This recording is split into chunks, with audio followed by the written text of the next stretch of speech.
नमस्कार, आपण पाहताय कोकण वार्ता न्यूज. कोकण वार्ता न्यूज मध्ये आपलं सर्वांचं स्वागत. पाहुयात बातमी सविस्तरपणे.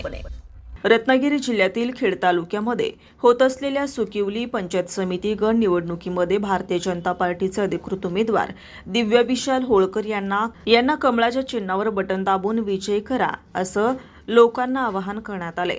भारतीय जनता पार्टी शशांक शिनकर, जिल्हा सचिव सुदेश धोत्रे, खेड तालुका अनुसूचित जाती खेड तालुका अध्यक्ष एसरे साहेब आणि पदाधिकारी उपस्थित होते. कोकण वार्ता न्यूज, रत्नागिरी. या संपूर्ण मतदारसंघामध्ये फिरत असता तिथल्या समस्या जाणवल्या आणि या संपूर्ण मतदारांनी आमच्या मतदारांकडे त्या संपूर्ण समस्यांचा पाढा वाचला.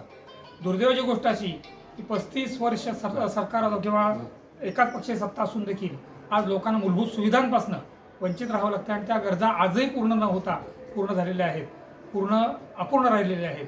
त्यामुळे लोकांच्या अपेक्षा वाढलेल्या आहेत आणि भारतीय जनता पार्टी हा एक सत्तेतला महत्त्वाचा घटक पक्ष असल्यामुळे आणि यावेळी तो स्वतंत्र लढत असल्यामुळे कमळ या निशाणीवरती शिक्का मारलेल्या लोकांनी निर्धार केलेला आहे आणि दिव्या होळकर यांच्या प्रचंड मताने विजय होतील अशी आम्हाला आता जाणीव निर्माण झालेली आहे आणि या पक्षाकडे लोकांच्या अपेक्षा वाढलेल्या आहेत.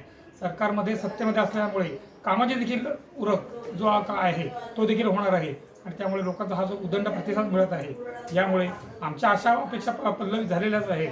परंतु लोकांची कामं मोठ्या विश्वासाने पूर्ण करू असं आश्वासन देखील यावेळी आम्ही या निमित्ताने देत आहोत लोकांना. नमस्कार, आपण पाहताय कोकण वार्ता न्यूज. कोकण वार्ता न्यूज मध्ये आपलं सर्वांचं स्वागत. पाहुयात बातमी सविस्तरपणे.